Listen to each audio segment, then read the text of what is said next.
What inspired the idea to found the JKU racing team? Yeah, in the end of 2024, the department leads and so the faculty members of mechanical engineering, mechatronics and electronics and IT, we sit together and discuss about how can we start a project to bring new students to the JKU, so gaining publicity in the end. And beside many other projects, I came up with the idea of JKU racing team. And yeah, as I said, well, just go for it. And yeah, it took me half a year to gain information and with the idea and so on. I go to the rectorat and present the whole idea. Did your founding vision land clearly with the first members? Yeah, I think so, because the whole project worked quite well. Now on the 12th of May in 2025, we had this first information event in the lecture room 1, the biggest one, and there were many interested students. And in the end, there was about 20 interested people standing around me. And in the end, most of them are still now in the team in department lead function and so on. Did the team meet your expectations for the founding season? Well, it was always the idea that in 1 year it should be possible to go to from the student event in Austria. In the end, what was very positive that exceeds the target, how many people came together into the team. Because I said, well, maybe we'll find about 50 students that work together, and of course it's quite challenging, the whole project, but in the end it's above 80 people now working together. What were the biggest challenges up until this point? Managing the very tight timeline we have, because we are developing almost everything by ourselves, and for that normally you need much more time, and just developing everything from scratch but also having to keep the timeline is pretty hard. Well, I think there have been quite a few, but we managed them quite well, I would say. From the very beginning, I would say starting the whole design process was a really hard challenge, because in the end the car has several thousand components which all have to fit together, which is only possible if you start from the beginning completely structured, and everyone has to be able to work together.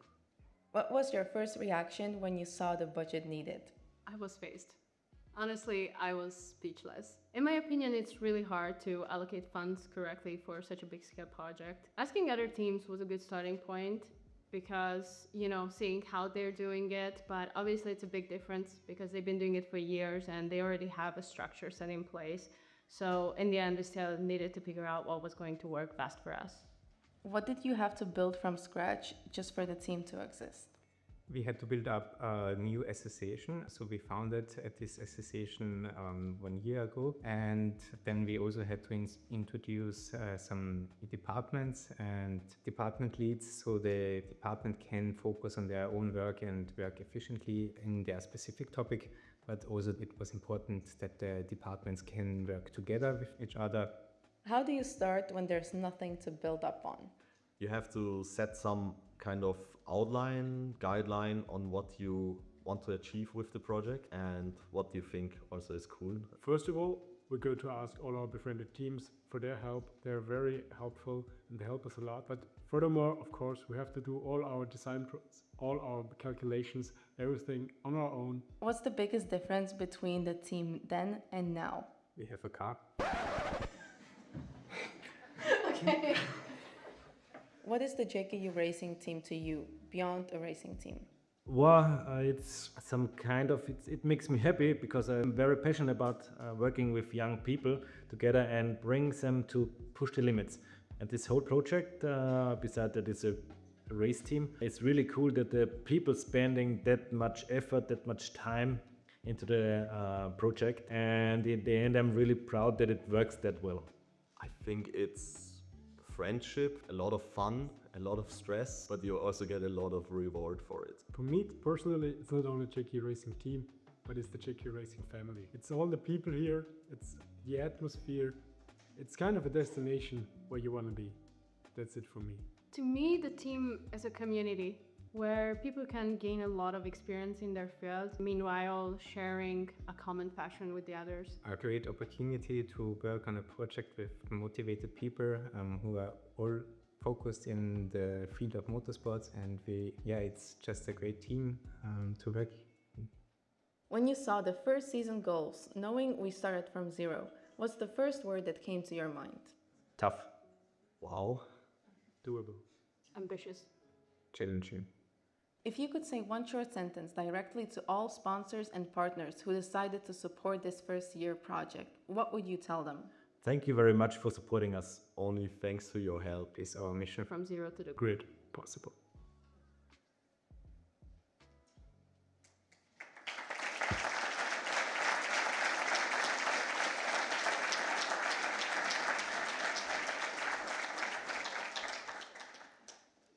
Good evening, everyone. It is so amazing to see so many people here and also so many familiar faces. Other teams, supporters, faculty, staff, our team members, of course, friends, family, and also a few guests. We welcome you to this momentous occasion, and we are very happy to have you here with us, to share this amazing event with us. My name is Nina Panul. I am head of sponsorship of the JKU racing team, and I will be your hostess for tonight. So I will be guiding you through this program. This whole thing has been a long time coming. We've been working on this for the last year, and as a first-year team, it's been very challenging. I think through the video, you already got an idea of what this project means to us. And for those who may not be too familiar with what we do and what we are the JKU racing team, and we are a Formula Student team. Formula Student is the biggest international engineering competition on university level, where student teams compete together. They build their own Formula-style racing cars from scratch, from the design to the finished product, and then compete in competitions against each other. And tonight, we have the pleasure to show you the fruits of our labor.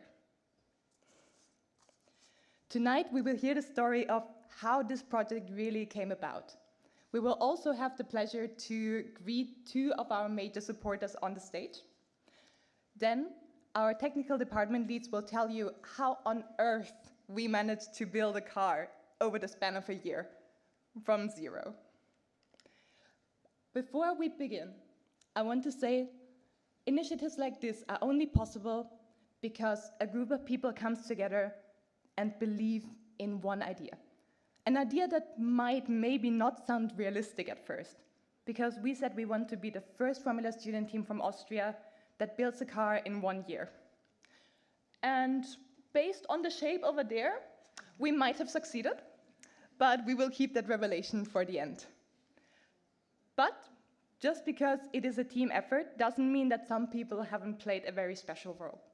So the first person I have the pleasure of introducing to the stage is the man that has started this initiative. So please welcome to the stage our coordinator for networks and partnerships, Bernhard Grinnmeier.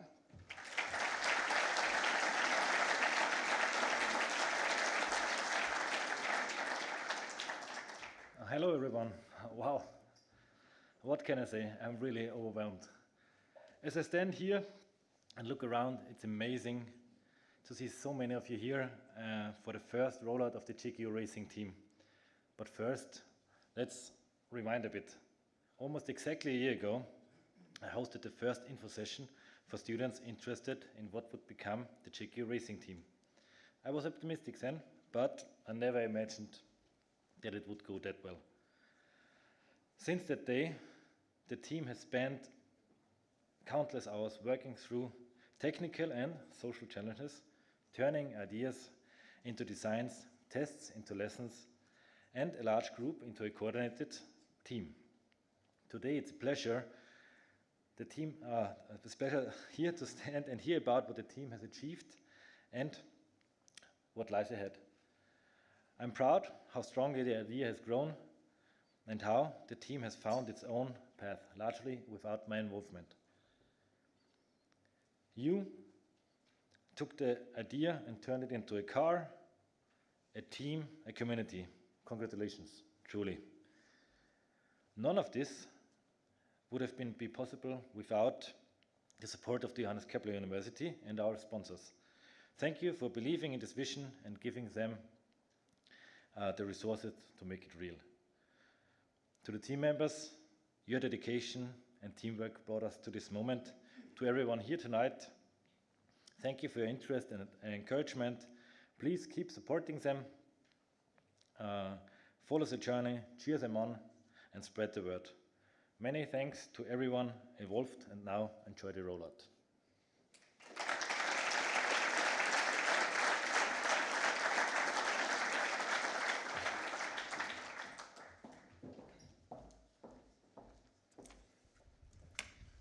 Hello everyone. It's a real honor for me to stand here today as a team principal of the JKU racing team. What you see here today didn't exist 1 year ago. No car, no processes, no workshop, not even a team. Just an idea and a group of students curious enough to believe in it. So how did we end up here today? I want to take you on our journey from the zero to the grid. Our journey began in May 2025 with our very first team meeting. At that point, we had more questions than answers and didn't even know which questions to ask. But we knew one thing: we wanted to build something extraordinary. To get a feeling what we signed up for, in July, some of our very first team members joined the Formula Student competition in Austria. And that was the moment things became real. We saw the cars, we talked to other teams, we experienced the atmosphere. And very quickly, we understood Formula Student is not just a competition. It's a community where teams support each other, share knowledge, and help move forward, even if you're competing against each other. For a brand new team like ours, this was very incredible. And it gave us the confidence to the next step.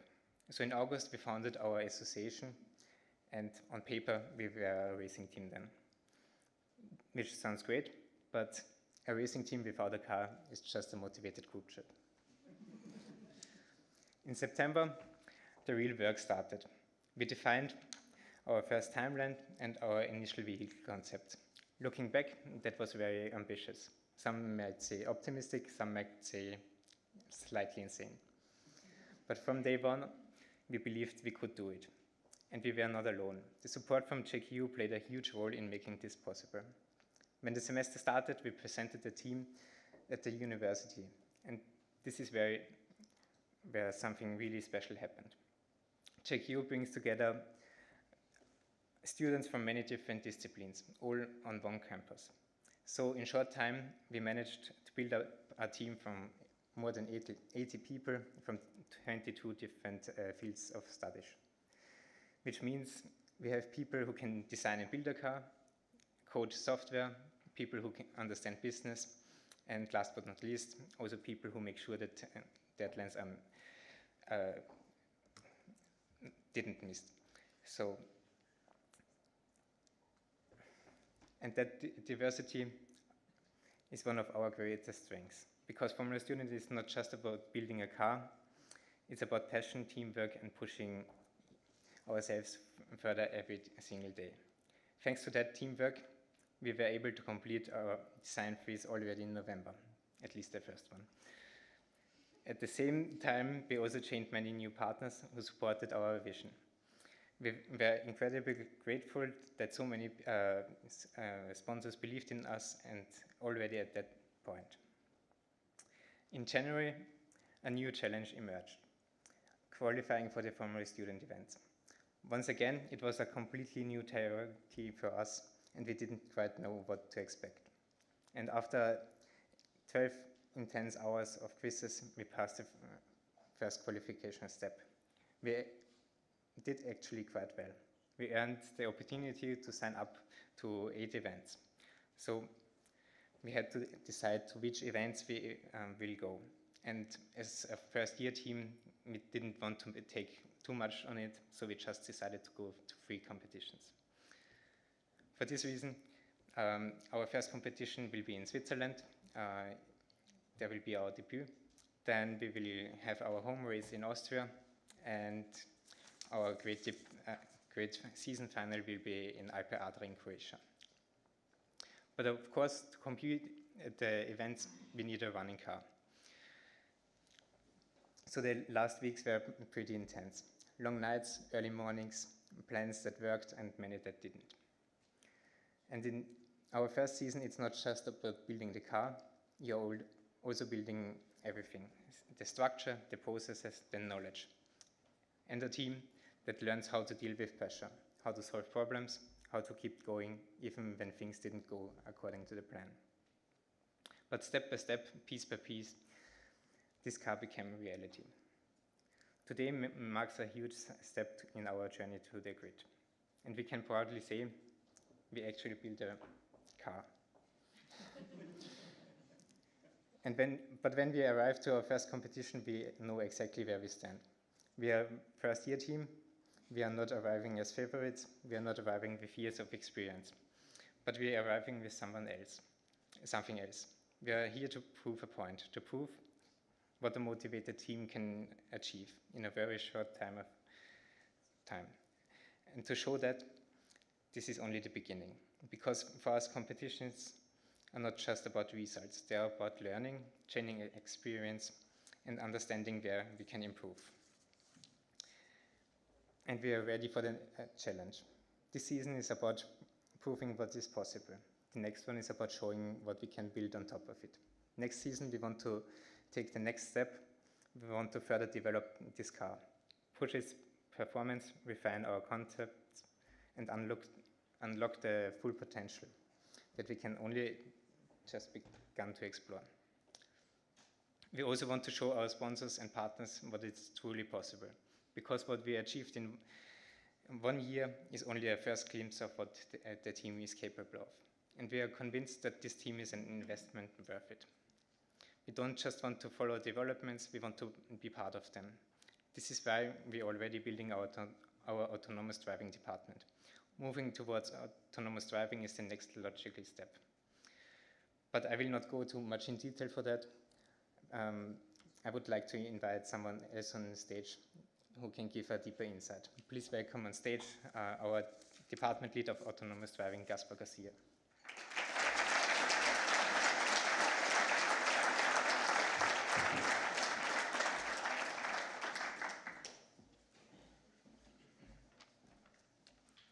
Good evening, everyone.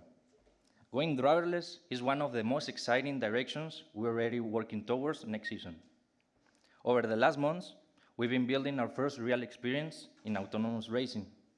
A big part of that has come through working with a small-scale autonomous race car called F110, together with a test track. That has given us a very practical way to learn the basics hands-on, how the car perceives its surroundings, how it localizes itself, and how it knows where to drive. We also had the chance to take part in an autonomous racing workshop in Hamburg. That was a great opportunity for us to learn from other teams active in this field, and this brings autonomous driving into Formula Student. Looking ahead, the goal is to give the car the ability to understand the track by itself. That means using sensors like LiDAR and stereo cameras together with onboard computing that can process all data in real time. In simple terms, it's like giving the car eyes and a brain. On top of that, AI helps it detect cones, understand the track layout, and plan the path it should follow. But of course, driverless is much more than just sensors and software. It also means steering and braking actuation, safety systems, emergency functions, and simulation also becomes really important in this to validate our experience and not crash this beautiful car.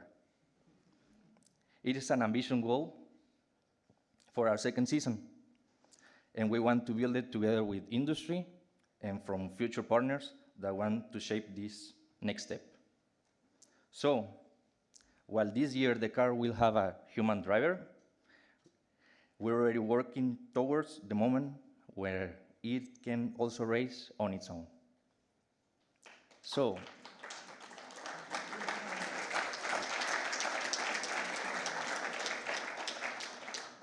we welcome on stage our business director, Sofia Shikloshi.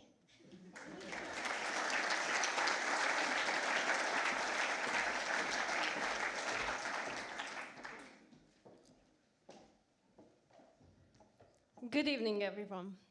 When you look at the project that we're unveiling here tonight, it is easy to focus on hardware, the physical result of months of design and assembly. But what isn't visible is the complex organizational structure that allowed this project to exist in the first place. As the business director of JKU Racing, I have the privilege of overseeing the operational structure of this team. While our technical departments focused on system and integration, our business departments focused on viability. As a newly founded organization, our first year wasn't just about building a race car. It was about building a sustainable association from the ground up. Our business departments operate in 4 key segments that mirror a professional corporate environment. First, in finance and sponsoring, we started with the bank balance of 0.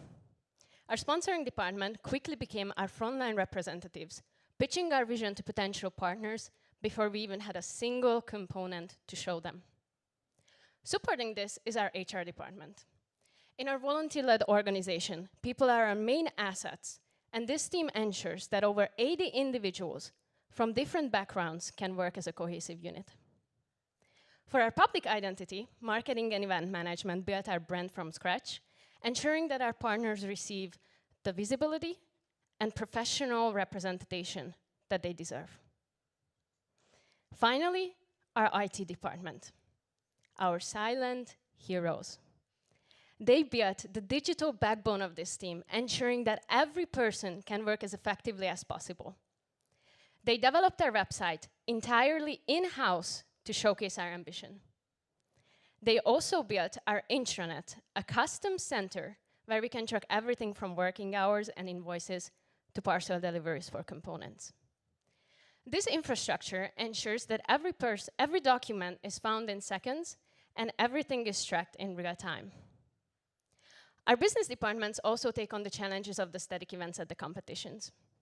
For example, we have a dedicated team working on the business plan presentation, where we must pitch a scalable business model and defend our financial and market strategy for long-term growth. This is complemented by the custom manufacturing event, which requires us to account for every single component permanently placed on our vehicle, including labor costs and CO2 emission calculations. In this event, we must justify why we chose a specific process while balancing performance against cost efficiency. Last but not least, the engineering design event ensures that we work alongside our technical departments to justify design decisions that align with our budget and our timeline. All in all, being a first-year team is incredibly hard. We didn't have years of experience to build on or a previous car to copy. We had to invent our own workflows, find our own fundings, and define our own culture. Every member of the business departments has worked tirelessly to ensure that our engineers have everything needed to succeed. I would like to take a moment to thank everyone involved for the countless hours that they have put into this project and for organizing this evening. And to our guests sitting here tonight, especially our partners, for believing in a team that 12 months ago was just a few names on a piece of paper. Thank you.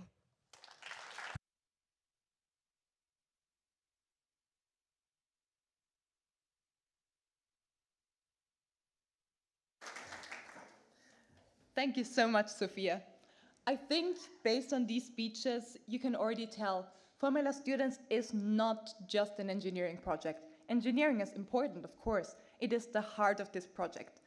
But we also need the organizational aspect and the collaborative aspect. And this cannot be underestimated. But even with the best organization in the world and the most ambitious and most capable engineers, you still need resources. And this is my segue as head of sponsorship. Yes, I am a little biased on this one. To thank our sponsors for their continuous support. Even though it's only our very first season, we already have over 50 sponsors that believe in our vision and trust us. So thank you so much for everyone that has been supporting us and will be continuing to support us. Not only with resources, but also with expertise and your support and belief. We cannot underestimate how much it means to us. And on that note, I have the great pleasure to introduce two representatives of our major partners to you and welcome them on the stage. So please, a round of applause for Magister Anja Weiermann from HTL Paul-Hans-Straße and Holger Weisböck, Capability Lead at Dynatrace.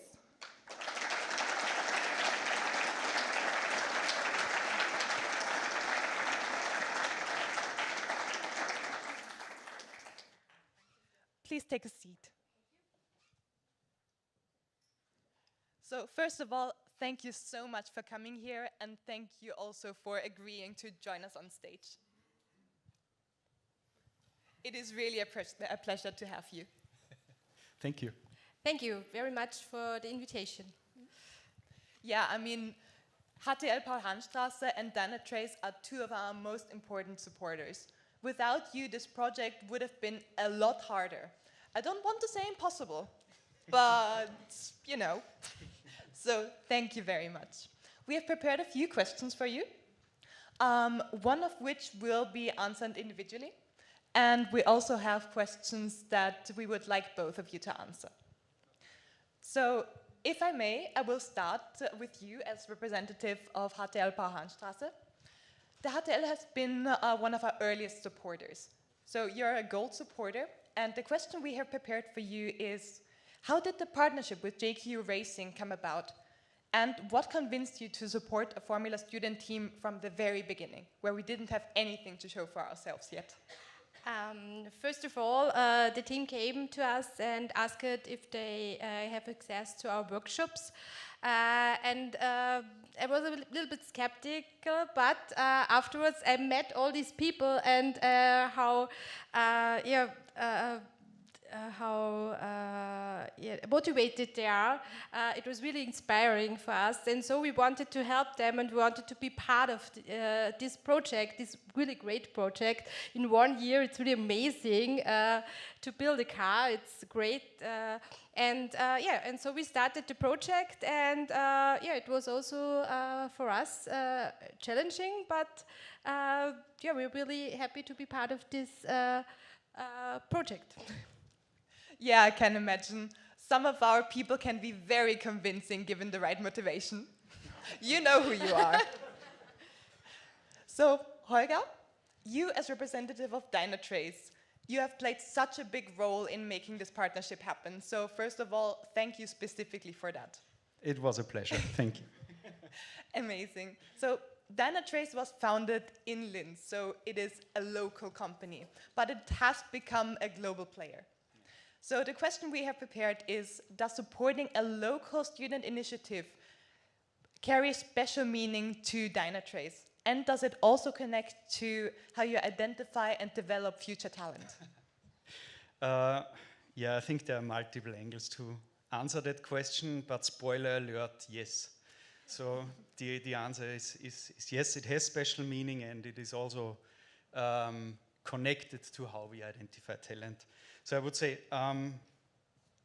Dynatrace was founded by 3 graduates of the JKU, and started out in a small apartment around in the area here, and now it has grown to 2 billion world leader in AI supported software intelligence. And but from the start, I think there is a special connection to the JKU through the 3 founders. And I think through the years, also because of that, lots of my colleagues at Dynatrace are also graduates from JKU. And so the university here has always been an excellent talent forge for us as a company.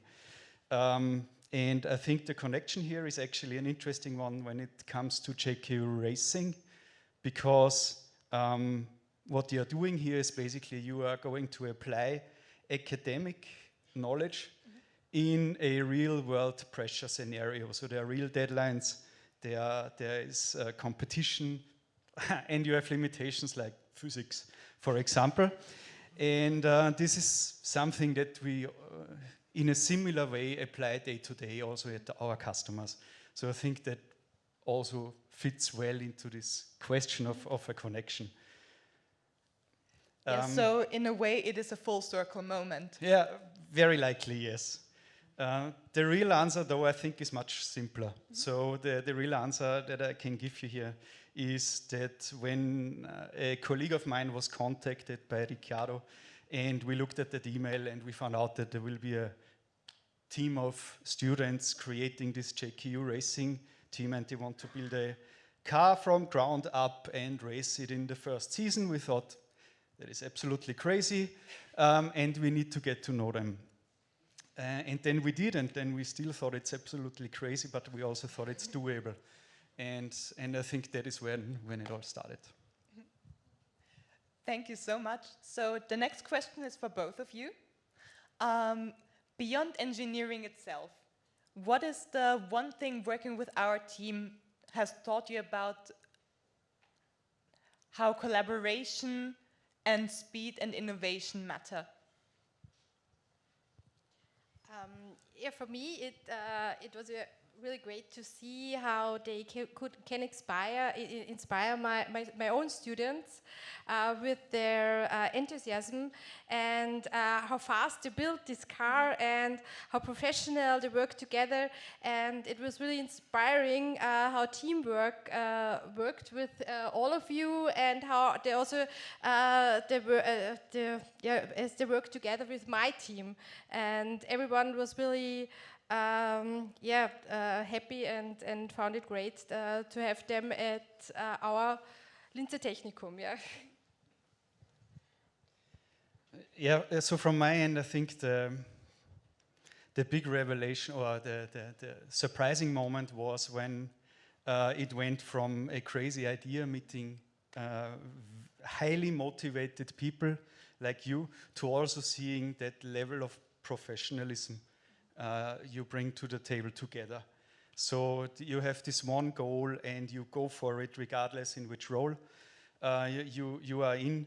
And I mean, just for an example, you ran a presentation with our CTO at the company and our SVP of engineering, and it was at a very high level of professionalism that I also don't see in real world companies out there. So that really showed to me what your working together and your sense for that collaboration can do. Thank you, that is huge praise. So I think everyone that has been involved in that can really take that to heart. I think we're quite capable, surprisingly. No, I have one last question for you, and then I will free you from the shackles of the stage. And that one is a little more simple. If you could give our team one advice for the upcoming competitions, what would it be?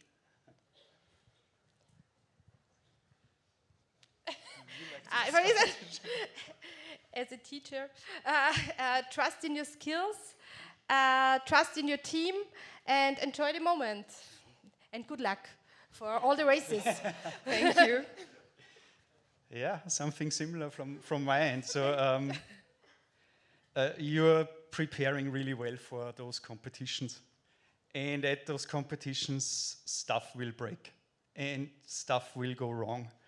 And then it's easy to panic, but don't, because you have done the homework and you know the car inside out and you know how the things work. So make a plan, fix the problem, and bring back the know-how for next season.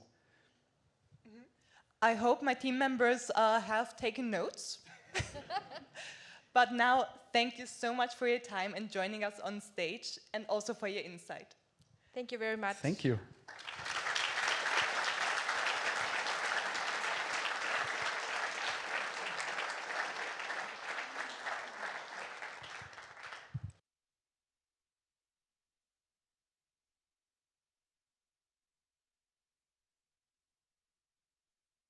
Initiatives like Formula Student are not possible without the support of our partners. So we are very, very grateful to have such strong partners at our side.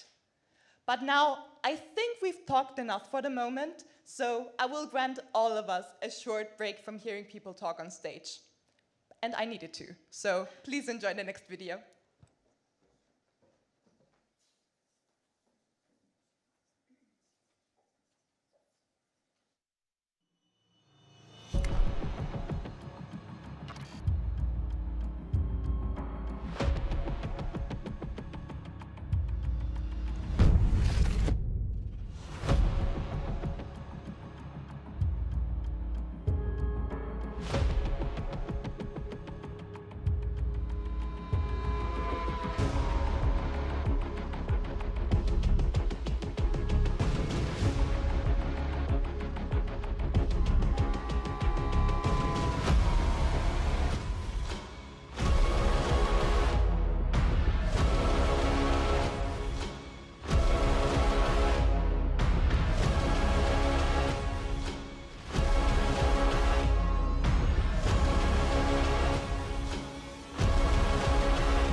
After such dramatic scenes, I'm sure you're very curious as to how on earth we really managed to build a car within a year.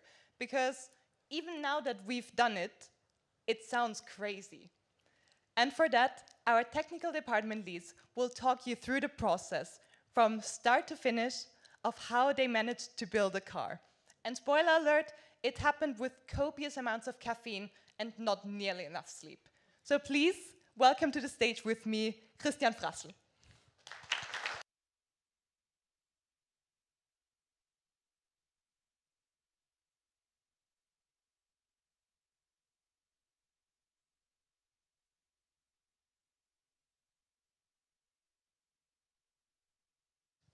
Hello everyone, good evening. Thank you very much. Thanks for the introduction. Yeah, the chassis is the structural foundation of every race car. All systems are mounted to it and everything needs to come together there. That's the reason why it has to be finished the very first, both in the design as well as in the manufacturing phase. At the same time, it needed to remain adaptable. All other departments needed to be able to change things, change mounting points as long late in time as possible.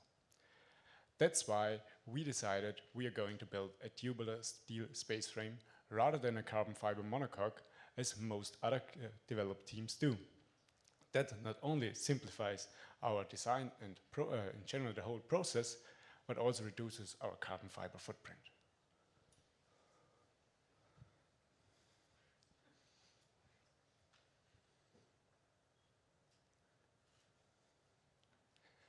Our chassis, including all attachment points, weighs slightly less than 40 kilograms and has a torsional stiffness of about 750 newtons per square meter.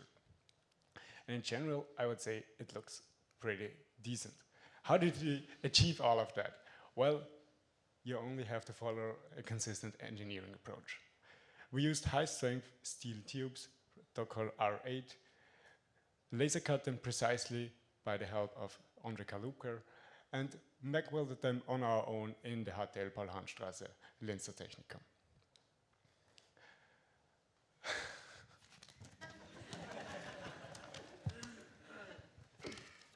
To ensure true design for the manufacturing, the chassis department began the project directly in the workshop and not on the PC. We started with a welding course. By the welding course, we were able to design a chassis which didn't need a complex welding jig, but instead we only relied on a welding table and modular positioning tools. The whole space frame is designed about one important thing: driver safety and ergonomics. Those were key design criteria. Structural integrity is ensured by our main and front hoop and all the impact structures surrounding the car. In the very front of the car, we have an aluminium honeycomb which absorbs kinetic energy in case of a frontal crash. Behind the driver, and between him and all the high voltage components, we have a firewall made out of aluminium and glass fiber composite, which ensures that he's safe in case of any electrical failure. It's all about driver safety, but also about driver ergonomics. That's why also he has to sit comfortable. Our headrest is adjustable, the pedals are adjustable, our seat is made from carbon fiber on our own with a fixed steering.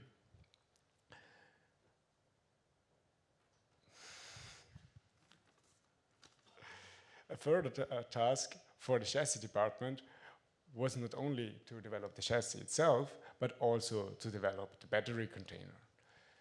At first, our plan for the battery container was to develop it made out of glass fiber. But then we switched plans. We switched plans and made it out of aluminium in order to reduce the complexity of the whole T-sack, how it is called, and to reduce all the documentation you have to make in order to ensure its structural stiffness. The battery itself was then not developed by the chassis department, but instead it was developed by a powertrain department with Julian Rammert as electrical director and head of chassis. Head of powertrain, of course.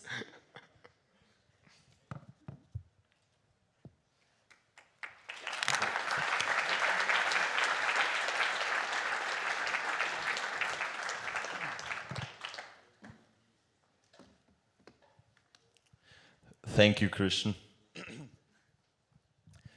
The powertrain is the heart of every race car. It combines all the systems necessary for bringing electrical energy into performance on track. To start off, I want to go back to the before mentioned accumulator container and talk a little bit about our battery assembly. The whole battery assembly is based on cylindrical lithium-ion cells. And instead of opting for traditional wiring, we decided to go for a custom PCB busbar, which allowed us to tidy up our segments immensely by not having to run wires inside of them.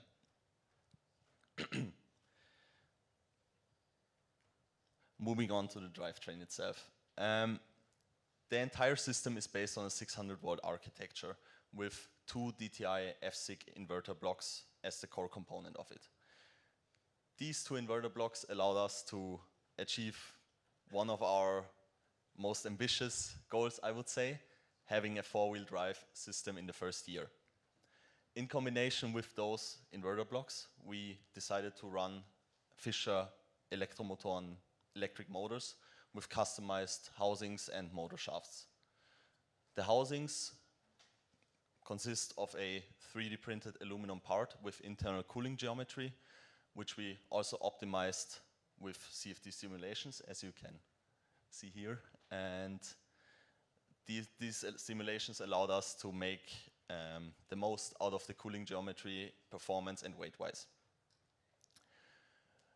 To then connect the motor to our Humble planetary gearbox, we developed custom titanium shafts. Titanium was the ideal material choice for this just because it is very lightweight and very strong. All in all, this system of battery, inverters and motors could theoretically go up to 128 kilowatts of power. Or for those less familiar with converting, it's around 175 horsepower, which is indeed a lot. It's limited in competition though. But to control this power, you also need pedals. And as Christian mentioned before that, we developed a fully adjustable pedal box that fits all driver sizes and needs. In the brake pedal, we also integrated a system to control the regenerative braking by the distance the pedal travels before it hits the hydraulic cylinders. With this combination of motors and the regenerative braking pedal, the drivers are able to control up to 45 kilowatts of regenerative braking. Apart from the mechanical and high voltage systems, we also developed a large amount of the electronics in-house. But for that, I want to give the word over to our head of vehicle software, Ricardo Percello. Thank you.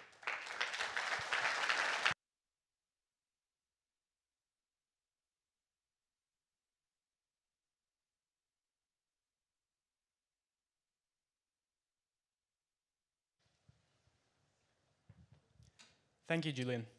So let's talk a little bit about electronics.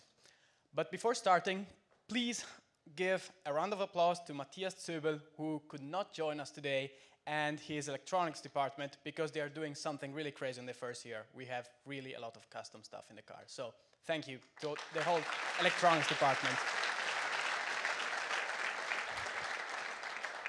So we were talking about the pedals. Pedals are one of the most important sensors we have on the car, among many of them, of course, because they are the main interface between the driver and the powertrain.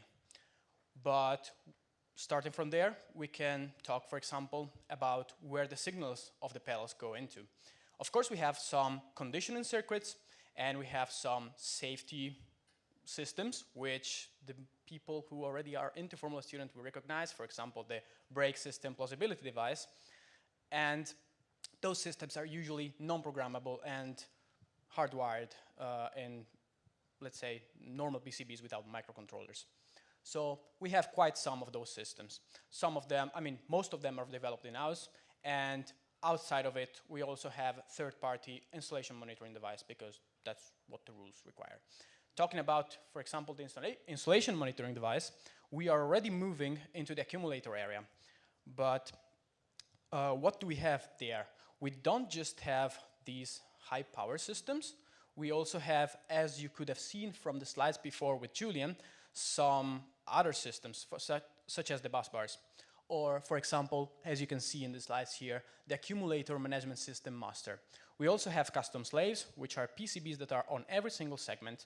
So the whole system, which sometimes is also bought ready-made from third parties, is entirely custom and tailor-made for our solution to make it very compact and very performant. But we also have other stuff inside the accumulator. We have power converters. We don't have an onboard low voltage battery. We have a tractive system voltage indicator, which is another kind of power converter for indicating that when the accumulator is actually running, we could say. So yeah, we also have discharge systems and many different high voltage things in the accumulator and the power distribution system. Most of the units in our vehicle are programmable, which means we have a microcontroller. Imagine a small, not so performant, but actually quite performant computer on board, surrounded by peripherals. As an example, we have a drive controller, which sends out commands to the inverters, controlling the torque on every single motor by receiving signals from inertial measurement units, the pedals, and many other parameters from the car. We have a dashboard because we need to give the driver some indication if something is going wrong, or even just information. We have a telemetry system. We have two radios, a transmitter and the receiver. There's transmitters on the car. The receiver is going to be on our pit laptop, for example. And of course, it's not just, I mean, we have a battery. It's not just in the car. We also have a charger, so we're going to have also a charger controller, just to give you an overview of the whole programmable part of the electronics. So as an example here, you see our accumulator management system master. But of course, when we have programmable boards, we need software on them. And lately, in vehicles, software has become a very central part. And it's very important. And we decided to go for a very, very modern approach in this. Basically, we are using open source tools because we want to avoid the vendor lock-in that comes usually with embedded development, for example. And in doing that, we decided to use some special choices, we could say, for our software. For example, most of our vehicle software stack, I mean, all of the code that's running, almost all of the code that's running on the car is written in Rust, in the Rust programming language. And we decided to use Embassy as the executor for those who are experts in embedded development. So this allows us to have a very modular, modern software stack on the whole car. To have an overview on how it's built, I'm not gonna go very into depth to this. We have different silicon platforms. For now, we have a target. We have our trusted ESP32F3. We have a simulator because we decided to get started with a simulation environment that runs the same executor so we could early test our software and our network stack without even having the hardware. And it's also helping a lot in the first year because we can develop before receiving the actual boards. And since we are already covering two very different platforms, who knows what we will implement in the future. And it won't be so hard. The code will be very portable. Above that, we have a layer of BSPs. So basically for every of these boards I listed before, we have different drivers put together. And above that, of course, we have the final programs that are gonna run on the car and some examples that we use for internal development. Together, it's a very complex system and needs validation. So we decided to have some Python scripting system where we can inject and analyze the behavior, inject messages and analyze the behavior of the whole car on a very high level overview to do some quick testing. We also developed some custom software, for example, for visualizing what is going on in the buses, getting statistics, or just seeing what's wrong when two boards are not communicating with each other, which is at the beginning quite common, but this is very helpful. We also have a more advanced networking module. It's completely custom. It's built on a library called Ergo and allows for information exchange, structured information exchange. So basically we can push settings, updating the car without, I don't know, tearing down some parts, like if a unit is very hidden, that's gonna be very useful, for example. And also for telemetry. For telemetry, we're gonna utilize Dynatrace platform, and hopefully we will push all the data that's gonna be generated with every sensor on the car there for post-event analysis, simulation for next season designs, and autonomous driving bring up. So this was a quick overview of all the electrical systems we have on the car, from the battery to electronics, vehicle software.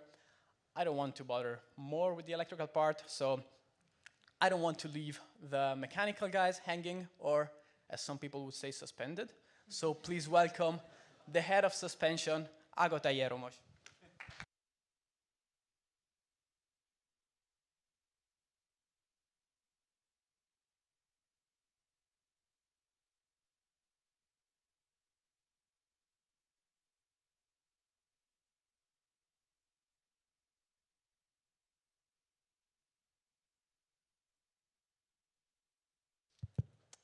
Sorry, so thank you, Ricardo, again.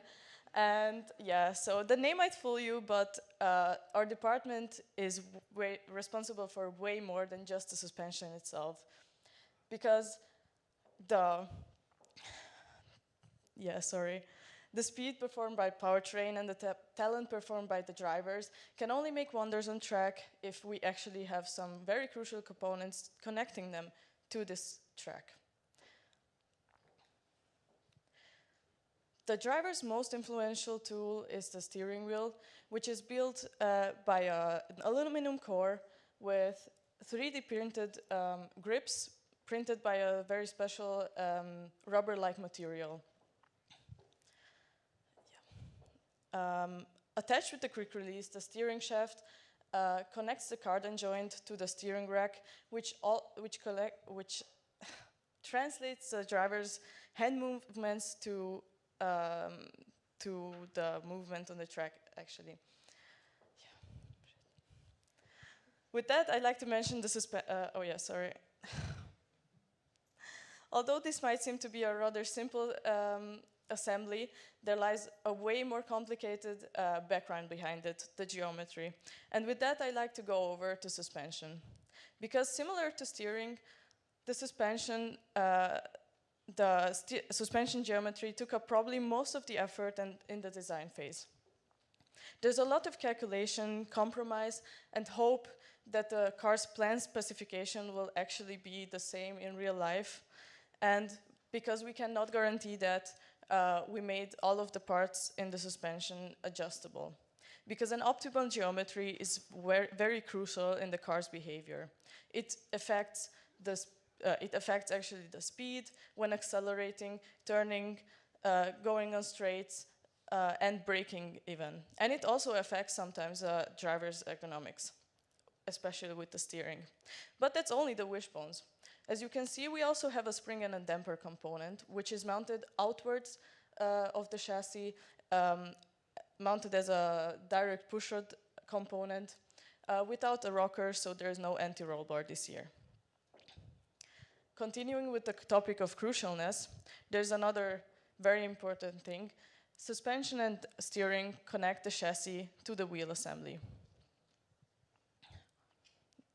This is not only containing our 10-inch OZ magnesium rims and Hoosier tires, but also hides a very interesting sub-assembly inside them, the wheel assembly. The rims are mounted to the wheel hub via a center lock nut, and this wheel hub also mounts the brake discs on them. Wheel hub also brings the movement from the gearbox, from the motor through the gearbox to the track, and helps the car move forward. Now let's jump to something, probably one of my favorite parts from our department, most complex one, the uprights. They not only connect the wishbones and the steering arms together, but also house the gearbox, hold the motor, and the wheel hub all together. And one other very interesting thing, it also holds the brake calipers, with which we start to get to something very risky that happened to us.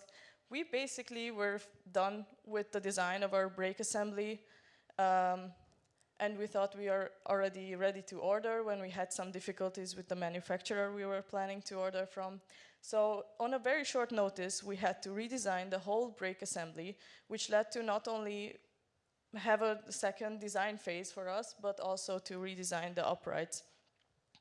So our brake engineer put in a lot of there was a lot of calculation, simulation, and effort into it. We went through a lot of new design reviews and iterations, and although it seemed like we might not be able to do it, we actually did manage to design and manufacture our own brake discs and mount them with the new calipers that we were chosen. So with that, I'd like to thank not only him, but all my suspension mousies from my department. Without you, we wouldn't roll. And as you can see, all in all, suspension is really responsible for the car's behavior in general. It not only is important for safety and driver's feel, but also performance and speed. But there's also another department who would like to have a say in vehicle dynamics. Therefore, I'd like to welcome on stage Head of Aerodynamics, Clemens Bodingbauer.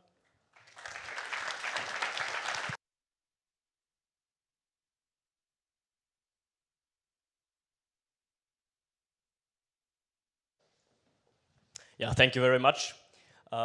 Ladies and gentlemen, don't worry, it's now not long till the actual reveal, so I'll try to keep it short. However, a few words also from my side. As you well know, esteemed colleagues, and you, the audience, will be convinced by the end of our presentation, we here at the JKU Racing team don't do things with half a measure. Therefore, we not only decided to build a functioning Formula Student car within a few months, no. We also wanted to impress with a working aerodynamic package in our very first year of competition. Now, due to time and resource constraints, obviously there is room for improvement, and of course there is a gap to the top teams in terms of downforce and aerodynamic efficiency. But precisely because of aforementioned constraints, I am more than happy to be able to stand here today and proudly present of what we have achieved this year. Not only is the car, without wishing to overstate the case, a really eye-catcher, as you hopefully will see at the end of this presentation. Also our simulations already suggest that we are playing in the ballpark of some teams with more experience than we have in terms of aerodynamic design concerning downforce and drag. I think at this point short thank yous are in order. Foremost to Herbert Minihuber, who had an answer to every question concerning lamination we could possibly think of. The IPPE, the Kunstuni, and above all, the dedicated workshop crew who worked tirelessly, day and night, countless night shifts, for us to be able to present the car in its current state. Please, a round of applause for all the people that are not on stage but worked like crazy.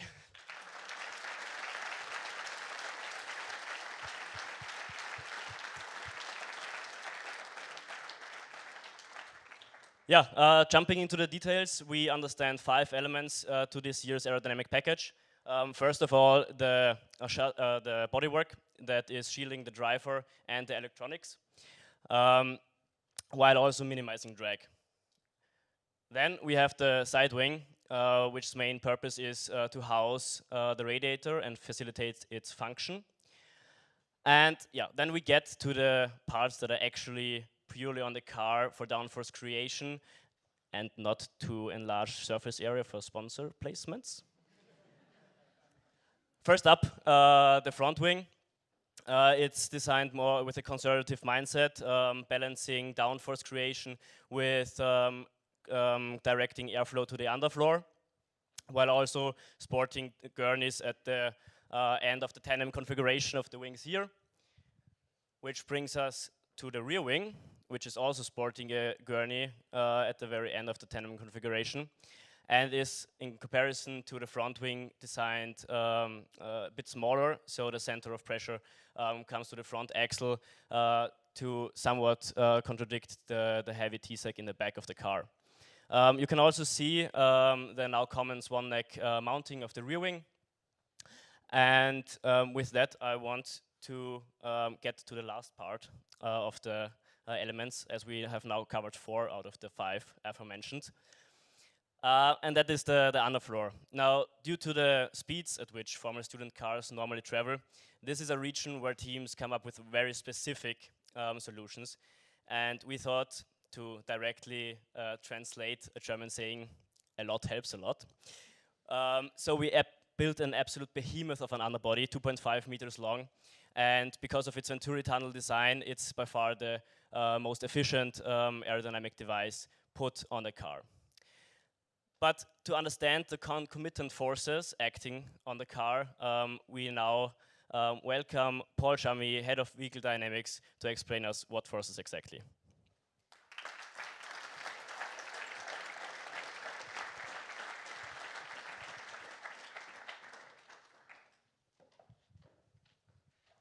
Yeah, thank you, Clemens, for that short overview over the aerodynamic components of the car. So we get into the vehicle dynamics side of things now. And I could talk hours about how multi-body dynamics simulations work and what it takes to make them actually run. But I think it's more exciting if I show how our component working in action. So as we can see here, we start with a car in a steady state. So we are just cruising along at maximum speed towards a corner. Nothing gets decelerated, nothing gets accelerated.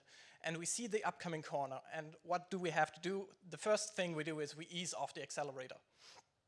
The vehicle software immediately cuts the power to the electric motors. And we start to coast towards the corner. But then we slam on the brakes. And at first, the pedal has some travel. This is by design. The pedal travel is being measured by the vehicle software and the electric motors get reconfigured to act as generators, actually recuperating energy in that way.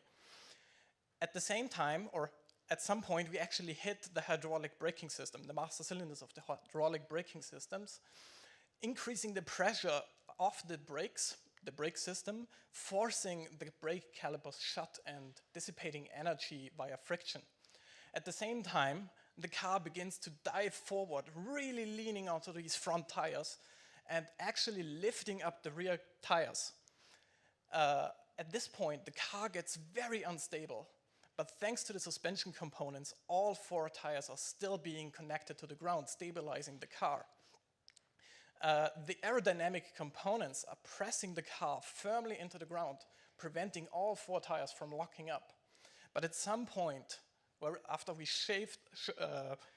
lost enough speed, these forces get weaker and weaker, and we actually have to ease off the brakes before we reach our cornering speed in order to not lock the tires and start sliding.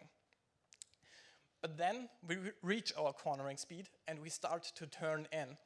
And as soon as we do that, the car immediately starts to roll to one side, really leaning on those outside tires.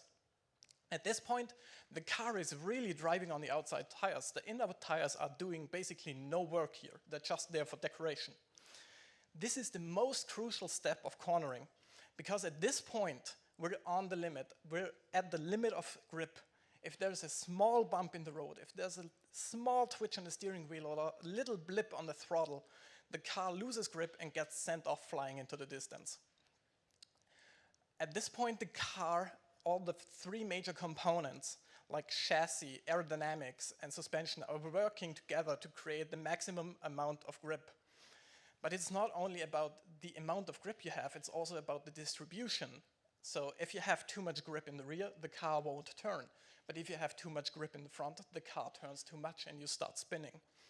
So there's an optimum to be found there. But now we leave the corner again.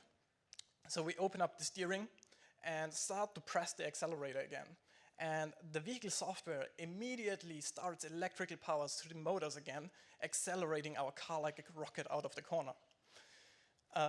After a few moments, we reach a steady state again, and this whole thing starts again. This whole process I just described happens within the span of like a second or 2 seconds at maximum, and it gets repeated for every single corner of a track. Granted, not all corners are the same. For some corners you have to brake more, for some you have to brake less, but the basic car behavior stays the same. And this behavior can actually be modeled mathematically, giving us some insights into the stance of forces, energy, and kinematics that is going on in there. Understanding these simulations actually helped us to develop new parts like brackets or even specialized control software. But we're not here for mathematical models, we're not here for digital twins, we're here for the real car, and so I give the stage back to Nina. Thank you.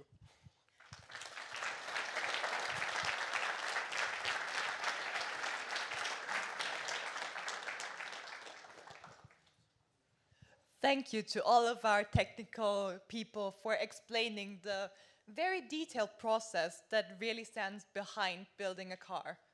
And really, maybe now is the right moment to actually come to the point that we've all been waiting for. But there's one last thing that we need to talk about. In Formula Student, it is custom that cars get a name. Of course, with our very first car, we needed to pick a name that befits us. We took a lot of time and a lot of dedication to build it. So that needs to be represented in its name. So after a lot of thinking and a lot of inspiration, we decided to get inspired by the namesake of our university, Johannes Kepler, an astronomer that was very important in his time and spent a significant amount of his career in Linz. So, inspired by outer space, space exploration, discovery, pushing boundaries beyond what's possible and what seems wise sometimes, we decided that our car should carry a name befitting that. Ladies and gentlemen, please enjoy the reveal.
Ladies and gentlemen, introducing Mercury, named after the first planet of the solar system.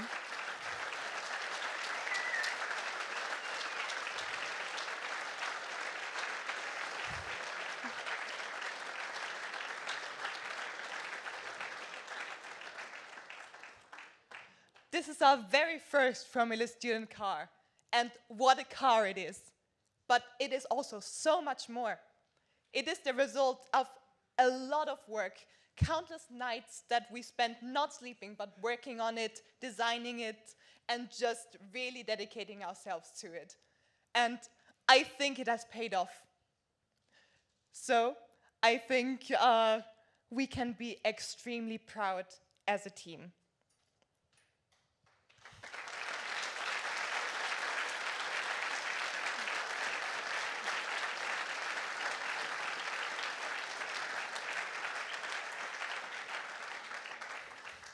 So now, to our team members, please come to the stage, because I think this moment deserves to be celebrated together.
Every single one of us, and as you can tell, there are quite a lot of us, can be extremely proud of what we achieved here. Because, as we mentioned in the beginning, a year ago, this team was just names on paper. And now, we have a Formula student car, which is, frankly, just insane. I would also like to take this moment to thank a very special partner that has not only designed delivery, but have also taken the time to create the technical presentations. So please, a round of applause for our friends at Anglu.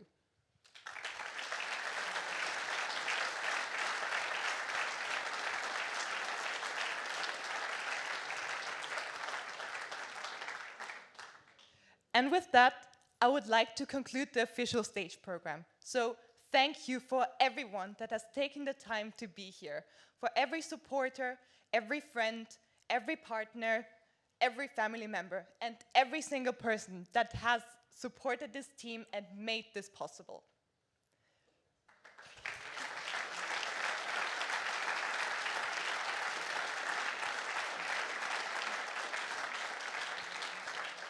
But don't worry, we're not kicking you out just yet. So please feel free to stay, grab something to drink outside again, have a closer look at Mercury, but don't touch them, otherwise our engineers might bite you.